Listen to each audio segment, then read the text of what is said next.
Welcome. And I welcome those who have been here before and those who may be new, first time. And I welcome you as spiritual warriors. Excuse me. We're presenting the Spiritual Warriorship Seminar. And we'll be reading from Spiritual Warrior books of His Holiness Bhakti Tirtha Swami. He has 6 spiritual warrior books, and if you want to purchase, you can get it through Krishna.com store.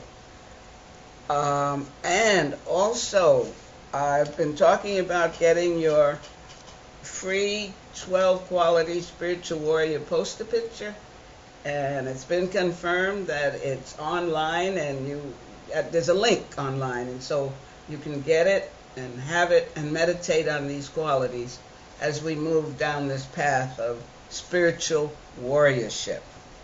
We're starting with Spiritual Warrior 3, Solace for the Heart in Difficult Times. I love that title. It just makes you want to sort of perk up and see what he has to say. And we're working from Chapter 7, the 12 qualities of a spiritual warrior. And Bhakti Tirtha Swami states that these series of spiritual warrior books are to help us to realize that we are on a battleground. And for those who are trying to propagate righteousness, justice, peace, and love, you are constantly at battle with sin and illusion and exploitation. But if you declare yourself engaged in higher consciousness, you have a lot to deal with. And I'm sure you're experiencing that. So it is necessary to have technologies and methods to be victorious on this battleground. And he reminds us that we must fortify ourselves with spiritual knowledge and put that knowledge into practice. Practice is the key word here. Then, as spiritual warriors, we are capable of helping others because we would have also helped ourselves. So we are I want to do a quick review of the previous, we're doing number 6 tonight, qualities. And I also want to ask the same questions. As you've been hearing, those who have heard, did you try any of these methods, technologies, tools that we've been reading to you? Have you noticed any change in your own consciousness or change of feedback from others around you? Really be alert and mindful each day as you're meditating on these technologies and moving through. Okay. Oh, it was suggested that I give the questions before I read from the text. Usually I give you some questions at the end. So today we're going to be reading from, the title is Material Exhaustion and Disinterest in Material Rewards. And these are the questions. What kind of people are slaves to matter?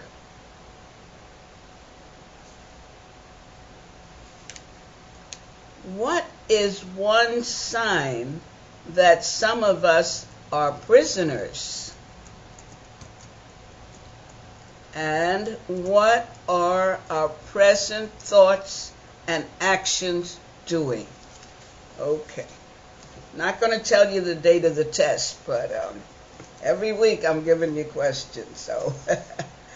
So what I want to do real quickly here, not quickly, we're moving through. I'm talking to myself. Number 1, and it's, again, I'm trying to get used to not being able to see your faces in front of me and yet know you're there.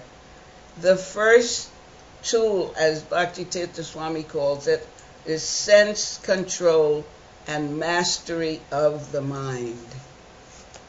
And what he says there, for the first tool is controlling the senses and mastering the mind.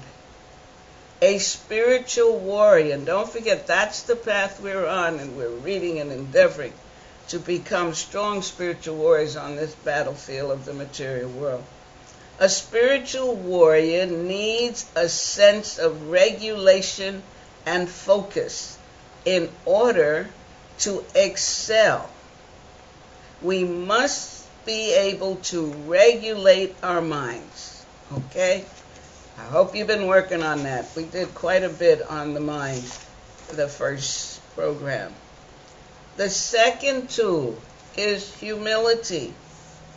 In this age, people view humility as a sign of weakness. But the reality is that humility is a powerful weapon. And if you recall, we went through different meanings of humility.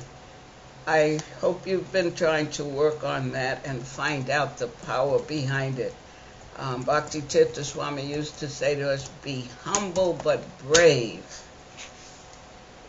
The next tool we went to was the third tool, which is fearlessness. A spiritual warrior is naturally fearless. He questions, what need is there to shuffle our feet when we're backed up by a supreme power? You know that expression, if you and your friends are out or you're walking, you got my back, I got your back, don't worry. When you're backed up by the supreme power, the all in all, the cause of all causes, he says, what need is there to shuffle our feet? How can we be intimidated when our actual origin is divine? When we realize these things, there are no reasons to hold on to various crutches because there is no cause for insecurity. Fearlessness. The next tool, the fourth tool, is truthfulness. We should be so fixed and steady in our realization of the Supreme and in our love and our compassion for others that we can speak the truth even to an enemy. The fifth tool is compassion and pridelessness. Constantly looking for a pat on the back and for people to like us will overshadow our concern for what is right and proper, causing us to lose our higher principles. He says, it is better to be right than it is to be honored. Now don't forget, you can go back and read these and study. So tonight, we'll go to number 6. Material exhaustion and disinterest in material rewards. How is your mind handling that one? It's really interesting when you observe the mind, you hear something, and the mind, wherever it is, it starts jumping here and there, or else is saying, what's she talking about? But let's see what Bhakti Tirtha Swami has to say. The sixth tool is material exhaustion and disinterest in material rewards. We cannot become God conscious if we just think material life is the all in all. I believe in the Bible. I think it states, Jesus says, this world is not our home. And we've heard, I'm sure, different statements about this world. So he's telling, he's talking about becoming God conscious. And what does that mean? Knowing who God is and our relationship with God and how to serve Him. As long as we think life is just a process of manipulating various people and material elements, we will continue to be slaves to matter. We will continue to make different plans and adjustments, which may give us temporary relief. That temporary relief, and of course we know that whatever is material is temporary. And he has told us back to the very first tool that we are eternal beings. So if you read and study, you see he's weaving and he's encouraging us to know who we are and who we're connected to. So we will continue to make different plans and adjustments which may give us temporary relief, but will certainly lead to more frustration at a later time. We must realize that there is much more awaiting us beyond this plane. And I'm sure if I ask the question of you, when you made plans and set things up just the way you felt they were right to do or whatever, and they didn't work out, there was frustration. That's like a natural part. But have the thought that there must be something more. Either why this didn't work out, or even if it seemed to work out, you just weren't satisfied. There must be something more. And this is what he is reminding us here. That we must realize that there is much more waiting for us beyond this plane. He continues, for this reason, the Lord sometimes arranges setbacks for a sincere spiritualist. Remember, we're on the path of spiritual warriorship. So you're becoming spiritual and a spiritualist. It can be a blessing, he says, for us to become materially bankrupt. Wait, don't turn off the computer, don't bang your head against the wall. Wait, listen for the next sentence now. Don't panic. He says there is a difference between material bankruptcy and a financial bankruptcy. Whew. Okay? Now, let's hear the rest. A person can have wealth and prestige, but their mind and consciousness may feel empty.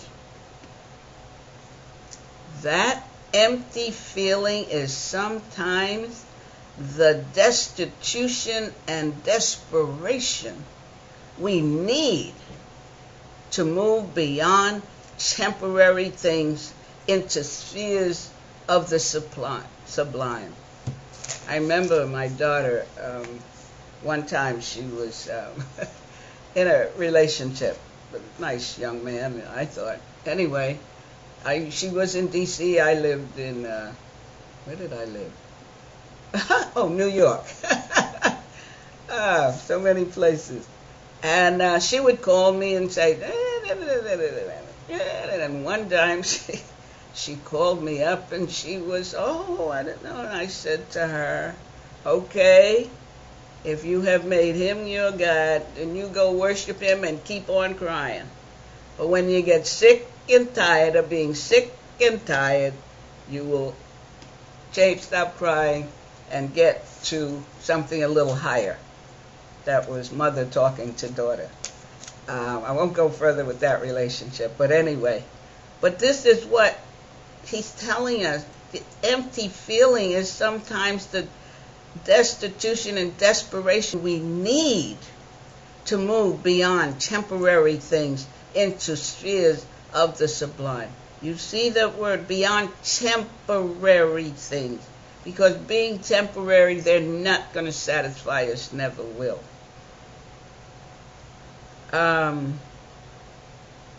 Okay, I'll read this next one. Then I wanted to share something from Srila Prabhupada. No, I think I'll share it now because it has to do with here. Bhakti Tirtha is saying a person can have wealth and prestige, but their minds and consciousness may feel empty. I found this. It's from Srimad Bhagavatam 4.3.17, and it helps with. Well, it helped me with clarifying some of this and maybe going a little deeper, and I hope it'll help you. I'm going to read the text and then the purport.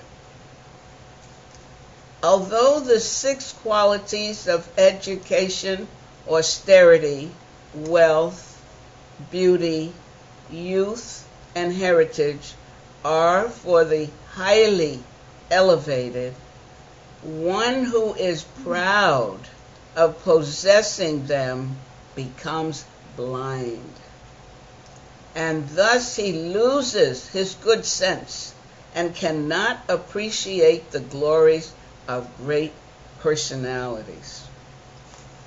Now, Srila Prabhupada, it may be argued that since Daksha was very learned, wealthy, and austere, and had descended from a very exalted heritage, how could he be unnecessarily angry towards another? The answer is that when the qualities of good education, good parentage, beauty, and sufficient wealth are misplaced in a person who is puffed up. Remember we had one of these qualities is pridelessness, and who is puffed up by all these possessions. Okay? They produce a very bad result. He gives this example. Milk is very nice food. But when milk is touched by an envious serpent, it becomes poisonous. Similarly, material assets such as education, wealth, beauty, and good parentage are undoubtedly nice. But when they decorate a person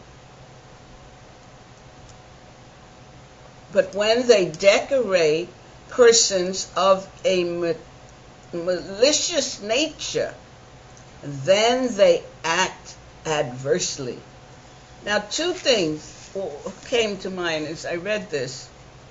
Here, Bhakti Tirtha Swami is saying, it can be a blessing for us to become materially bankrupt. And here, Srila Prabhupada is saying our material assets, such as education, wealth, beauty, good parentage, are undoubtedly nice. So, just as Bhakti Tirtha Swami said, there is a difference between material bankruptcy and financial bankruptcy. We're looking at our material bankruptcy, and Srila Prabhupada is mentioning assets in that material sense. Now, when he says, but they decorate a person of malicious nature, then they act adversely. That malicious, I went to look that up. Sometimes I see words, you think you know what they mean, and just for my own clarification, what I found, for malicious, they give the word malice. And malice, desire to cause pain, injury to another, committing violence by entangling ourselves and others in material life. Oh, that was my own addition to that. The dictionary said, desire to cause pain, injury to another. But what we're seeing here is that we're causing that pain and injury to ourselves if we get puffed up by the possessions of good education, good parentage, beauty, and sufficient wealth. They produce a very bad result. So let's go on what Prabhupada is saying here. Malicious nature. Then they act adversely. Then he gives another example. Is that a serpent that has a jewel on its head is still fearful because he is a serpent. A serpent by nature is envious of other living entities, even though they be faultless. When a serpent bites another creature, it is not necessarily because the other creature is at fault. It is the habit of the serpent to bite innocent creatures. Similarly, although Daksha was qualified by many material assets because he was proud of his possessions and because he was envious, all those qualities were polluted. Okay? So those of you with all that money, we're going to check out how you cannot be polluted with it. We'll find a way for you to spend it. And Prabhupada goes on. It is sometimes, therefore, detrimental for a person advancing in spiritual consciousness or Krishna consciousness to possess such material assets. Now, we have to look at, he's not saying here that you have to scar up your face if you're beautiful. He's not saying here that if you have wealth, you go find a well and you dump it all down, or you go in a building and throw it out the window. He's not saying that you stop going to school. Okay, these are assets. But he's saying you don't get puffed up with those assets. And he's saying that if you want to be spiritually conscious someday and you become puffed up, then it's detrimental to your well-being. And this is what Bhakti Tirtha Swami is saying. Prabhupada goes on. Kunti Dev, while offering prayers to Krishna, addressed him as a Kinchana Gochara, one who is easily approached by those who are bereft of all material acquisition.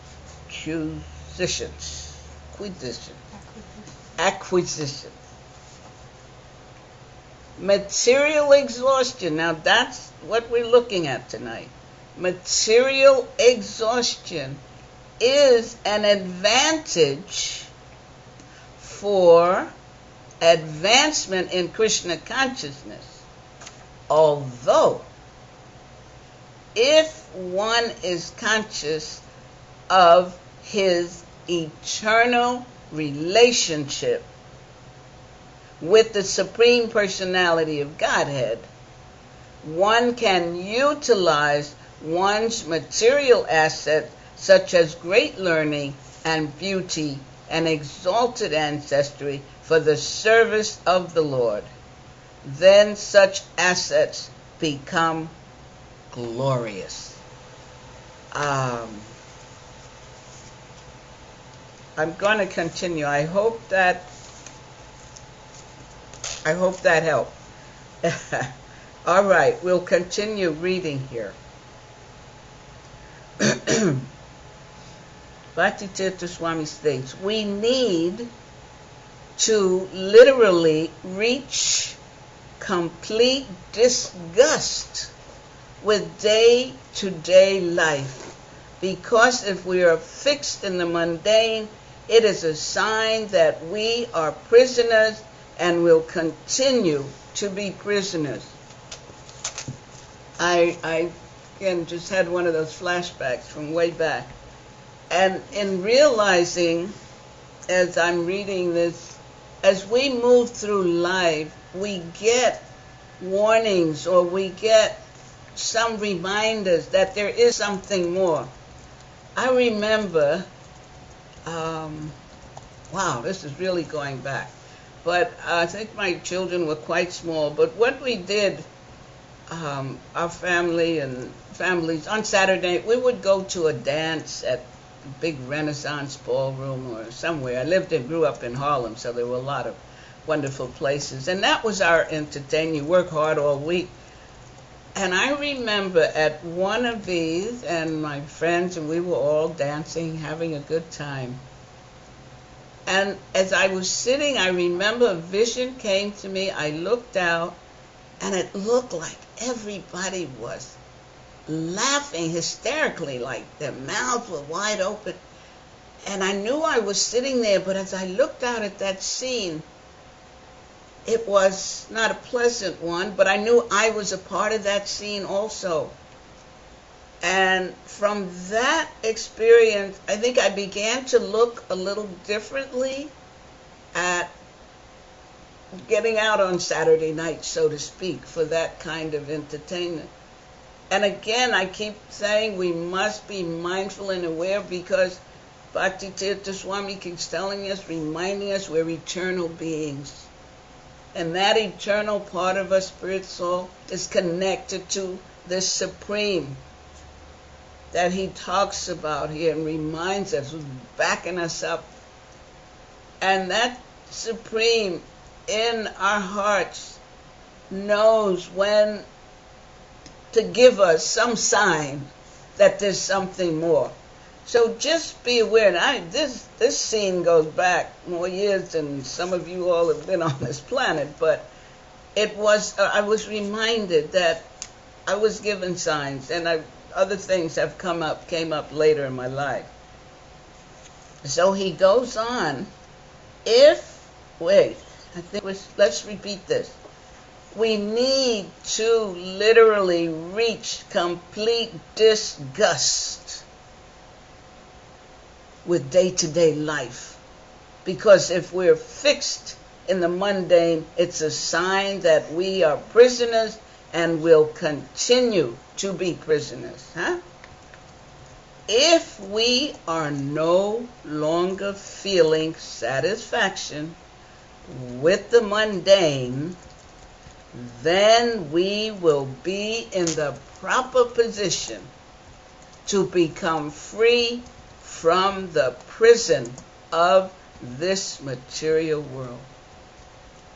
Moreover, if we continue on this path, the universe will be obliged to accommodate our growth in consciousness and provide us with a road that leads to more service and fulfillment, and eventually an avenue for escape. Complete disgust. How many times have you expressed, I'm disgusted with this? We use that expression. And it could be anything. Of course, if it's a meal, you know you're eating something abominable, you're disgusted, this doesn't taste good, you can throw it away. But if it's on a consciousness level, it's a wonderful place to be, to reach complete disgust with day-to-day life. And then he tells us, if we reach that, the universe will be obliged to accommodate our growth in consciousness and provide us with a road that leads to more service and fulfillment and eventually an avenue of escape. It's about consciousness. It's about consciousness. And as we change our consciousness, this next thought will answer that. Our present thoughts and actions are producing our futures.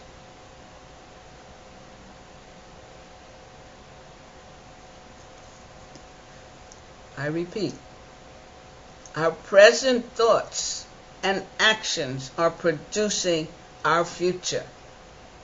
For those who were with us through the Mastery of Mind tool, we talked about how the mind brings in pictures and thoughts that will sabotage us unless we learn to regulate it and know who is the controller. It's not the mind.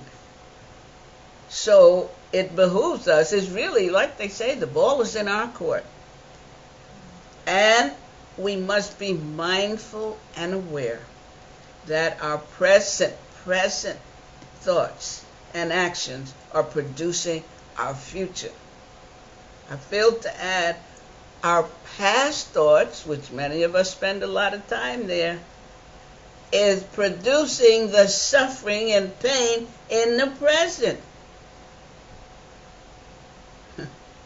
And if you stay with that, what happens? You get more. But it's when you become completely disgusted with what you're getting more of, and you hear and someone presents to you that your thoughts and actions are producing your future, then you begin to what? Desire to change thoughts and actions.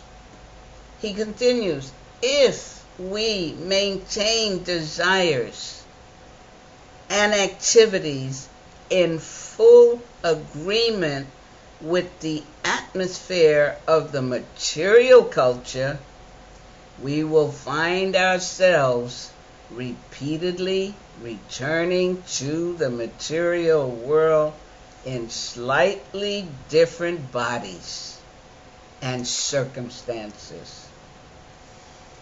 A person who maintains a criminal mentality and resorts back to criminal behavior will be brought back for imprisonment again and again.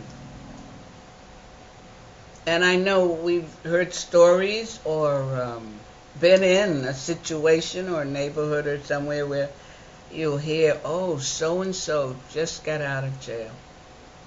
Yeah, he was hanging out with the wrong people and he got in trouble and been in prison. I hope he stays out and does well. 2 weeks later, guess what? John Jones, he's back in jail. What do you say? I knew it would happen. He didn't seem to be tired of that. He didn't learn his lesson. So he's what? Back in. And that's with John Jones or whoever it is out there. But this is with us too in our own consciousness. If we maintain desires and activities in full agreement with the atmosphere of the material culture, which is, you can put the words to that, we will find ourselves repeatedly returning to the material world in slightly different bodies and circumstances. A person who maintains a criminal mentality and resorts back to criminal behavior will be brought back for imprisonment again and again.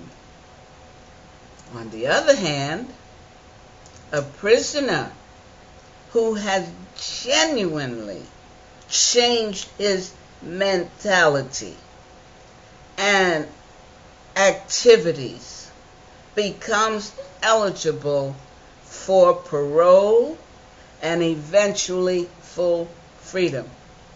And again, I think in our lives or in our situations, we've heard also of stories of so-and-so going to prison.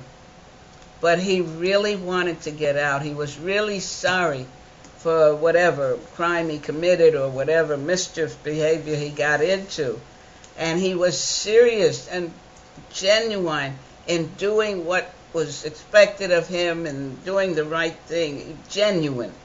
And he changed his mentality. And he got parole. He got out, and when he got out, he went for counseling, he went for help, and eventually he went back to school, and he was doing very well. Same things with our minds. We get completely disgusted, and we find the suffering on this battlefield and battleground. But we make an effort to change our thoughts and our activities, and are genuinely. Then we become eligible for parole and eventually full freedom. If there is too much complacency with the prison's lifestyle, we will not have the proper incentive to work on our escape to true freedom. For some reason, I went and looked up that complacency.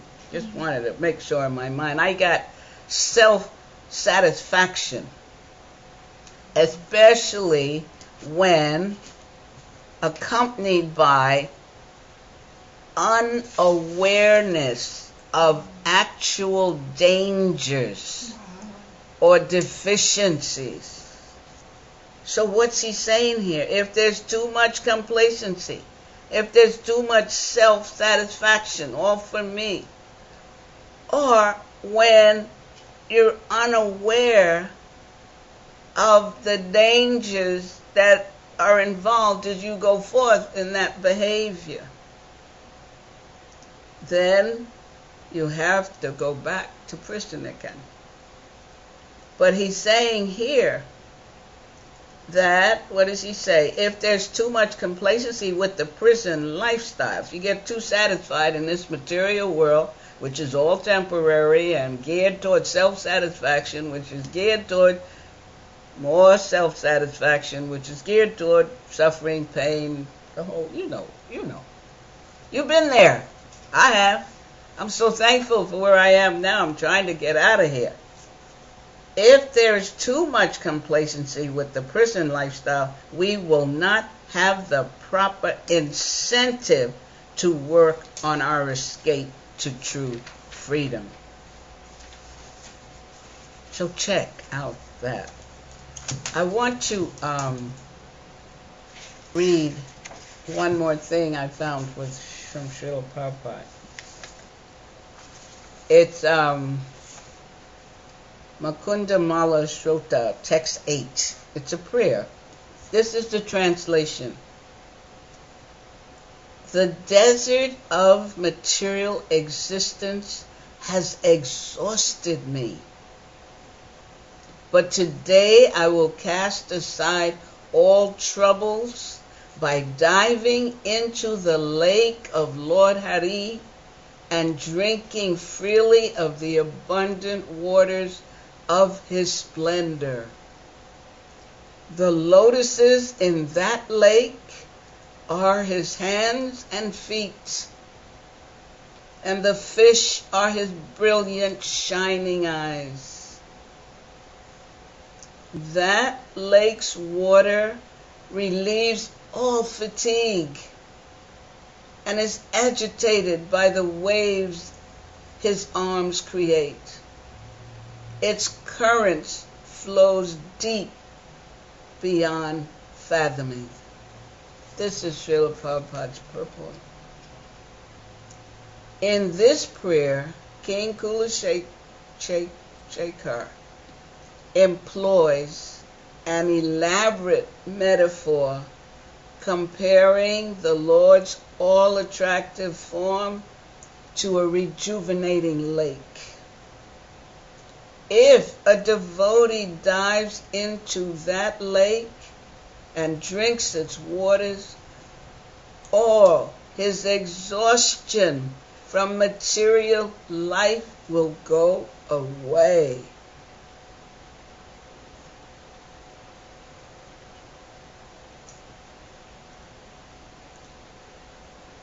We simply have to plunge into devotional service by hearing about Krishna, chanting his glories, and remembering him. Why don't we all do it?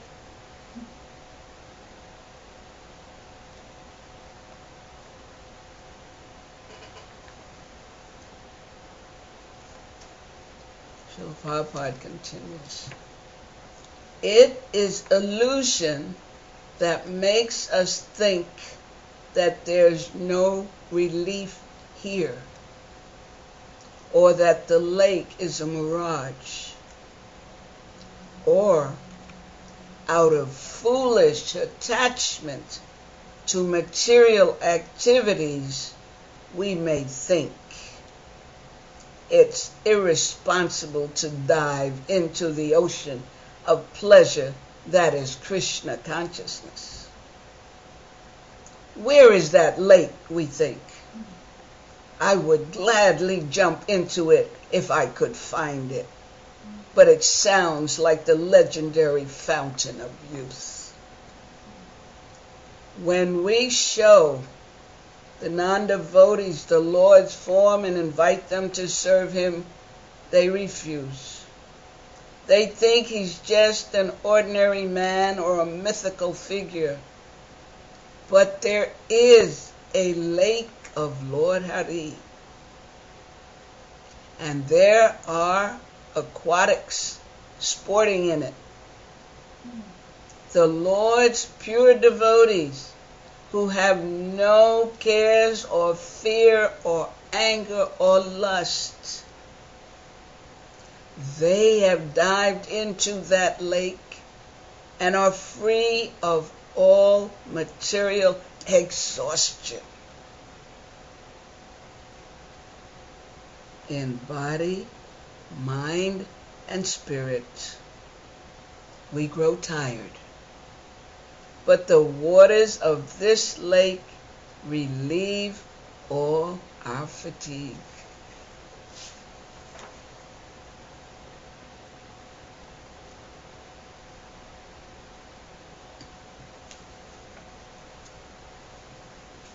And I'll close with this words of Srila Prabhupada.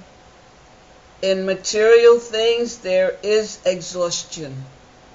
In spiritual things there is no exhaustion. That is the difference between matter and spirit. And that's what we're endeavoring here on Thursday evening, to reach a point of spirituality, spiritual consciousness, God consciousness, and have been given these tools, these technologies, so we won't be casualties on the battlefield, so that we won't become prisoners as we free ourselves and free our minds. So I'll stop there. Any questions? Yes, I can. No? Okay. You have? Okay.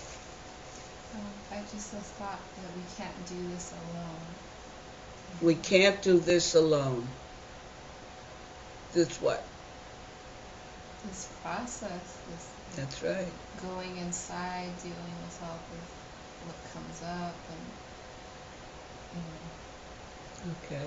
How do you do it? Huh? You're asking me? No, you're telling me very nicely. We can't do it alone. You're absolutely right. So you must have something in mind when you say that. Who do we need? What do we need?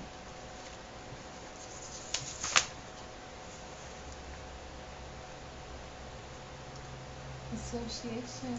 Association.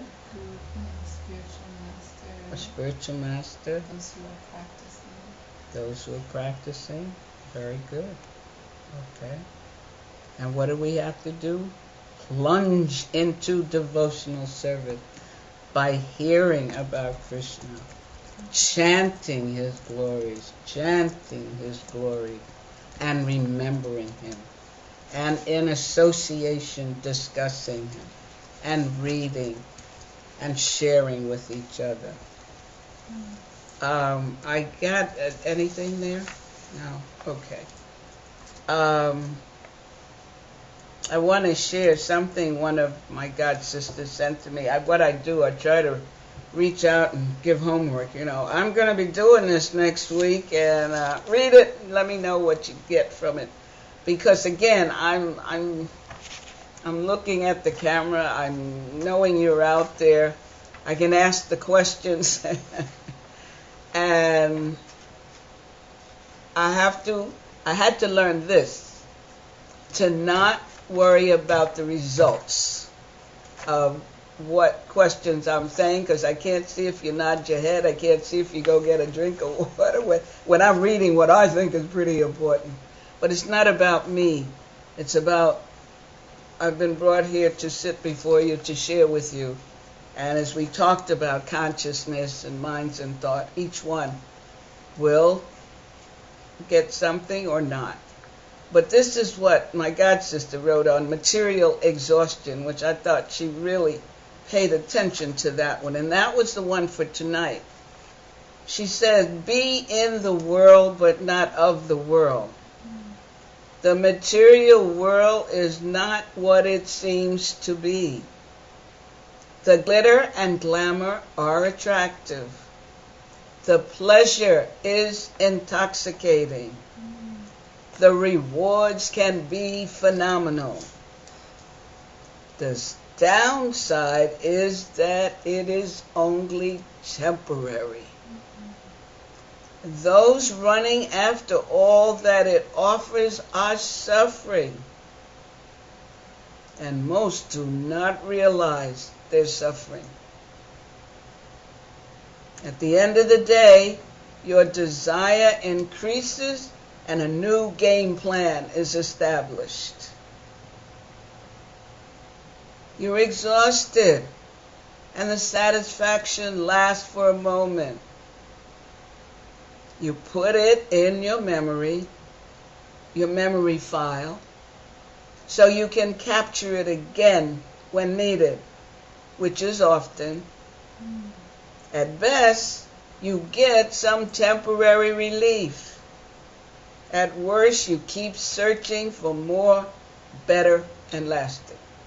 How many of you say, that's just what I was thinking. I was feeling that too. She put it in the words. Yeah, that's my girl. You are in prison because you want to be God. You have turned away from God, and you have disobeyed God. This material world is the punishment. There are lessons to learn and tests to take. When you learn one lesson, there is another and another and another until you become free of the shackles. The lessons and tests are not always so pleasant. It is an opportunity to see who you really are and what you need to do to advance. The bottom line is that Krishna wants you to know that you are not the controller and the proprietor. It's all a matter of consciousness. Thank you so much, Parmeshwar, for reviewing this and sending this to me. It's really great. Okay, so. Some questions. Who? This first one is from Stephanie. Stephanie, Haribo. She's there with her husband, Tushta. Oh, Haribo, husband. She says, as a spiritual warrior, what happens if the warrior gets knocked down and it seems too difficult to get back up? Like if some challenge happens that is more challenging than has ever happened before. Okay. My first question, how many warriors go on the battlefield alone? Usually it's a whole group, battalion, I don't know what they call them. That's why association is important. Yes, we're being given the weapons and tools. And sometimes the battle, the barrage from the enemy may be hard. But if we're together in association with other spiritual warriors who have their weapons, they can help you. If you fall, stumble, they'll pick you up and remind you of where you are and what's going on and what your weapons are.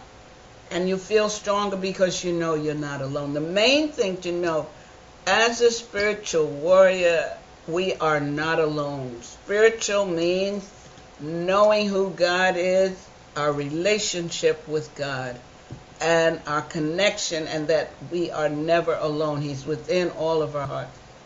And then we have teachers and guides such as Bhakti, Tirtha, Swami, and Srila Prabhupada's books. I just read from 2 of his purports that give you more ammunition and strength. So just to stay in association and imbibe these qualities and imbibe the prayers, that prayer of Kulashecha, you saw I was getting choked up here, but to know our connection. And this is in, what was it, in that fearlessness, when he says we know how we're backed up. What need is there to shuffle our feet when we are backed up by a supreme power, Krishna himself? Okay, Stephanie? So even if you stumble, dear, pick yourself up, dust yourself off, and start all over again, and know you're a wonderful spiritual warrior. There's a comment from Parameshwar from Detroit. Okay. Because I learned the hard way, Krishna has taken material things from me to bring me closer to him. This is love. I am in the process of trying to surrender on a daily basis, knowing that I am not the supreme controller. Thank you for your comment. Good reminder. Surrendering daily, knowing I'm not the controller. And what I find, it's being able to remember that, as one of the points is remembering Krishna, when it isn't going my way. And that's the faith and the trust in Krishna we need. Because if it's not going my way and he's the controller, then the way it's going is the way he wants it. And it's to be able to allow that, and I use the word surrender to that. Thank you for your comments, Parameshwar. Oh, I want to also state, I hope the friends of Bhuvan Mohan are online tonight. He's not able to be there. I don't know if you heard, he was in an automobile accident, head-on collision. He's in Hershey Hospital. He called me today, and believe it or not, with all he was going through, he was concerned about those friends of his that he's been in touch with, and he knows that some have been online. So if any of Bhuvan Mohan friends are out there, thank you for coming, and remember him in your prayers for quick healing, and know that he's thinking of you. Who, anybody else? Quickly, Mayapur says, a big Haribol from the devotees at Gitanagari. Oh, Gitanagari. Oh, Haribol, my dear. And Manu has a question. He says, how would you try to reach the heart of a young person who is full of admiration and curiosity about what the material world prison has to offer? He says, many young people I am in contact with do not yet see the futility of material life and are not yet materially exhausted. So how to reach them and inspire them in Krishna consciousness? Mm.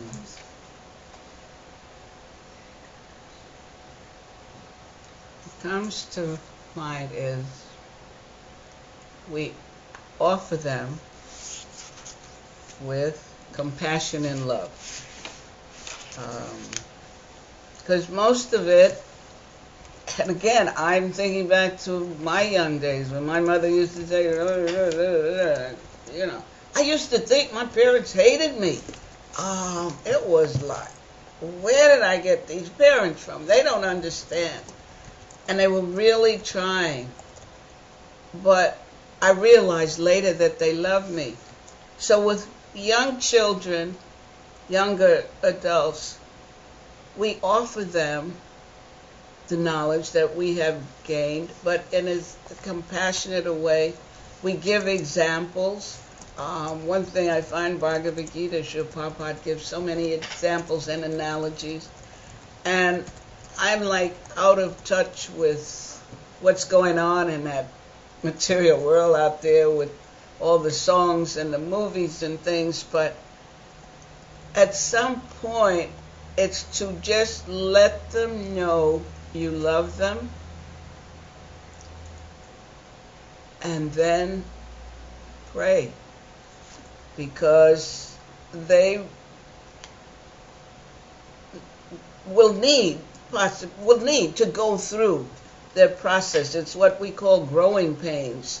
But the main thing is to be as loving and caring and be an example of how your thinking and your actions have changed your life and has made your life pleasant. But most young people, they don't want to follow unless this lifetime for them is to meet you, hear about higher consciousness, see an example of it, and they'll latch on. But the main thing is to be as caring and loving and patient. I believe a little in tough love. Don't ask my children, they'll tell you some stories. But they're wonderful adults. But the main thing I feel is the compassion and love. Explain to them straightforward. This comes the truthfulness. Just tell them, and then you have to leave them alone, because sometimes we don't learn until, ouch, that hurts. Oh, told me not that stove was hot, or that thing would stick me, or don't grab a rose like that. Boy, that really hurt. I guess she knew what she was talking about, or he knew what he was talking about. And then you'll be there, because they'll come back. Or you'll see their ache, their pain, and you can give them a hug and just say, okay, now we can go to the next step. I hope that helps. Okay? Stephanie has another question / comment. She says, it seems like when we think we have been materially exhausted and don't have interest anymore, something bubbles up, and you find that there is still some desire there. So I guess she's wondering. That's a comment. What to do when that happens. What to do? Yeah. Just say, I see you. You ain't gonna get me this time. You got me before. I got burned. I didn't like it. Get out of here. You know, he says, talk to the mind. Be careful. The mind will bring it up. Because all the mind knows is what has already happened already, you see. And as you move on the spiritual path, you're going into beyond what the mind can even conceive of or understand. So you got to hang on. There again comes association, the chanting, the hearing, the discussing of higher knowledge, higher consciousness, reading books that'll help you to realize and connect with who you really are as a spirit soul and connected to God. But yeah, it'll come back. Listen, for me, when was it? No, it hasn't happened in a while. But one day something was going on. I don't know where I was. And something came up. I think I was trying to chant. And it was like, where did you come from? I thought you were gone 40 years ago. But I didn't get attached to it. It was like, okay, Lord, please purify my heart. Get rid of everything that's down there, because this lifetime I want to empty out all that junk and be done with it. So don't panic. Don't fall apart. Just, I see you, but you're not hanging around here any longer. Out. And then, Hare Krishna, Hare Krishna. You got to fill in. When you put it out, you got to fill in that space with something of a higher nature. What are you all reading? Any more? Holly from Tennessee. She's one of the friends of Bhuvan Mohan. Oh, She what's said, her name? Holly. Oh, Holly, welcome back. And Stephanie says thank you. Holly says, will you, Mother Indrani, speak to him again, and please let him know that she was here listening, and that there are other friends who are wondering if any other help is needed for him or his family. Wow. Yes, Holly. What I'm going to do I have it? I'm going to give you his. No, I don't have his email. I have his cell phone. Is that too much? Okay. Okay. I could send it to her. Okay. Okay. Thank you, Holly. I will definitely talk to him tomorrow and let him know you all are there and wishing him well. And I'm sure as soon as he can get to a computer, because he said he didn't think he could get to a computer tonight, he'll be back in touch with you. But thank you, and keep him in your prayers and pray for his quick healing. Thank you for coming back. Anybody else? Okay.